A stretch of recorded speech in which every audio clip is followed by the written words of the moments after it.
అందరికీ నమస్కారం. ఈరోజు కొత్త సంవత్సరం ఉగాది. ప్రతి ఒక్కరికి కూడా ఉగాది శుభాకాంక్షలు.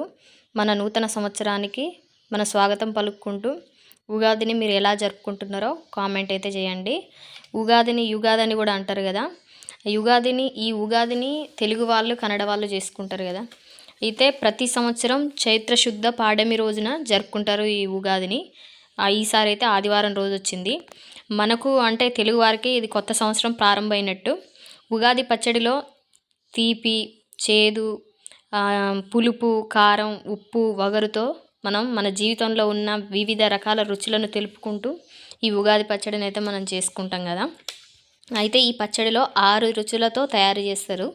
దానికి మన జీవితానికి సంబంధించినట్టుగా కష్టం, సుఖం, బాధ, ఆశ్చర్యం, ఉల్లాసం ఇవన్నిటికీ గుర్తులాగా ఈ 6 రుచులను తెలియజేసుకుంటూ అదేవిధంగా ఈ ఒక్క ఉగాది సంవత్సరం నుంచి స్టార్టింగ్ నుంచి వెళ్ళి మనకు కొత్త మామిడికాయలు, కొత్త పూతలు, కొత్త మిరపకాయలు వీటన్నిటితోటి కలిపి మనం ఉగాది పచ్చడి చేసుకుంటాం. ఇప్పటి నుంచి కొత్త ఈగురు అన్నది వస్తూ ఉంటుంది. అదేవిధంగా మన జీవితంలో కూడా అలాగే రావాలని కోరుకుంటున్నాం. మన జీవితంలో ఏది కూడా ఇప్పుడు మొత్తం తీపి ఉంటే మనకు చేదు వాల్యూ తెలీదు. చేదు ఉంటేనే తీపి వెలుగు కూడా తెలుస్తుంది. అదేవిధంగా వీటన్నీ ఉండి మళ్ళీ మనకు ఉప్పు లేకపోయిందనుకో ఆ సమతుల్యత అన్నదే ఉండదు. కాబట్టి తీపి అంటే బెల్లం అంటే మనకు సంతోషాన్ని ఇస్తుంది. ఎందుకంటే తీపిగా ఉంటుంది కాబట్టి బెల్లం సంతోషానికి శుభసూచిక. మనకు సంతోషం ఎంతైనా కావాలనిపిస్తుంది. పులుపు అదేవిధంగా లేత మామిడికాయతోటి వచ్చే మార్పులు మనకు ఎంతో ఆశ్చర్యాన్ని ఇస్తుంది పులుపు తినగానే. అదేవిధంగా చేదు, వేప పువ్వు కష్టాలను ఏ రకంగా మనం ముందుకు అధిగమించి వెళ్ళాలి, కష్టాలను దాటుకుంటూ ఈ తీపి వైపుకు వెళ్ళాలి అనేది మనకు ఈ ఒక చేదు ద్వారా తెలుసుకోవచ్చు. కారం జీవితంలో ఉల్లాసాన్ని ఆసక్తికరంగా ఉండేలాగా చేస్తుంది. అదేవిధంగా ఉప్పు జీవిత సమతుల్యతను మనకు సమానంగా చేస్తుంది. ఇవన్నీ ఉండి జీవితంలో ఉప్పు అనేది లేకపోతే అది రుచిగానే ఉండదు, సప్పగా ఉండిపోతుంది. కాబట్టి మనకు ఉప్పు అన్నది జీవన సమతుల్యతను చూపిస్తుంది. వగరు చింతపండు లేత చింతకాయలు వచ్చినప్పుడు ఆ చింతపండు తింటే ఆ వగరు మనకు ఎంతో ఒక రకమైన ఫీలింగ్ అయితే వస్తుంటుంది. కాబట్టి ఈ 6 రుచులు, 6 రుచులతోటి మన జీవితానికి సంబంధించి అన్ని విధాల సమతుల్యతను చూపిస్తుంది. కాబట్టి ఎంత గొప్ప ఆధ్యాత్మికంగా మన యొక్క ఉగాదిని ఈ రకంగా జరుపుకోవడం చాలా చాలా సంతోషదాయకం. అందరూ కూడా 2025 న్యూ ఇయర్ సెలబ్రేషన్స్ చేసుకుంటారు. అది కాదు మన కొత్త సంవత్సరం. అసలైన మన కొత్త సంవత్సరం మన యుగాది.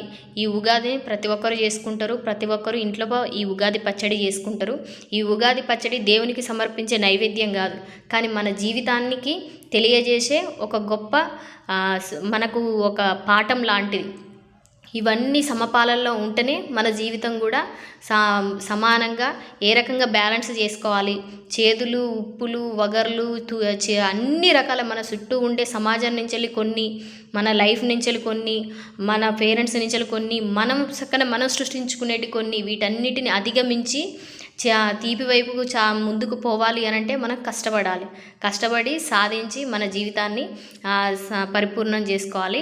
అయితే ఇక్కడైతే నేను చూడండి, ఈరోజు ఈ వీడియో ఎందుకో నాకు పెట్టాలనిపించింది. ఈ ఉగాది రోజు ఈ వీడియో తీసి మీకు చూపించాలనుకుంటున్నా. మా పిల్లలు, మా పెద్ద పాప, మా చిన్న పాప, నేను ఉగాది పచ్చడి అయితే చేస్తున్నాం. మా బాబు కూడా ఉన్నాడు. మేమందరం కలిసి ఉగాది పచ్చడి అయితే ఈ రకంగా అయితే చేసుకుంటున్నాం. మట్టి కుండలు అయితే చేసుకుంటామండి ప్రతి ఇయర్ కూడా. అయితే మీరు కూడా ఏ రకంగా జరుపుకుంటున్నారు ఇవి అని మాకైతే తెలియజేయండి. ఈ మధ్యలో కరెంట్ అన్నది వస్తున్నది పోతున్నది, కొంచెం డిస్టర్బెన్స్గా అయింది. అందుకోసమే నేను మీకు వాయిస్ ఓవర్ ద్వారా ఇలా తెలియజేసుకుంటున్నా. అదేవిధంగా ఆరోగ్యాన్ని మెరుగుపరిచే ఈ ఔషధ గుణాలున్న ఈ పచ్చడిని మనం తప్పకుండా తినాలి ప్రతి ఒక్కరు కూడా. ఉగాది పచ్చడి అంటే ఎందుకు చేసుకుంటారని కాదు, ఈ రకంగా జీవితాన్ని తెలియజేయడానికి, అదేవిధంగా మన ఆరోగ్యాన్ని మెరుగుపరిచే అన్ని ఔషధ గుణాలు అయితే ఉన్నాయి. కాబట్టి మీరందరికీ శుభ ఉగాది. చూడండి, నేనైతే ముందుగా చింతపండు నీళ్ళు అయితే పోసి, తర్వాత మామిడికాయల ముక్కలు, తర్వాత బెల్లం ముక్కలు, తర్వాతకి ఉప్పు, కారం, వేపపూత ఇవన్నీ వేసి బాగా కలిపి మా బాబు, మా పాప, మా పెద్ద పాప, మా చిన్న పాప మేమందరం కలిసి ఫ్యామిలీతోటి ఇలా అయితే ఉగాది పచ్చడి అయితే చేసుకున్నామండి. చాలా బాగా కుదిరింది. అన్ని బ్యాలెన్స్గా ఉన్నాయి. టేస్ట్ అయితే బాగుంది. మా పిల్లలు కూడా చాలా ఇష్టంగా అయితే పచ్చడి అయితే తీసుకున్నారు. ఎక్కువ చేదు తగిలినా కూడా తినరు కదా పిల్లలు. వేపపూత కొంచెం తక్కువ వేసి మామిడి ముక్కలతోటైతే చేస్తున్నా. మా పిల్లలు చూడండి నేను కలుపుతాను, వాళ్ళు ఇష్టం వాళ్ళకి నచ్చినట్టు వాళ్ళు కూడా కలుపుతున్నారు. సో మీకు కూడా ఈ వీడియో నచ్చినట్టయితే ఒక లైక్ అయితే ఇచ్చేయండి. అందరికీ మరొకసారి ఉగాది శుభాకాంక్షలు.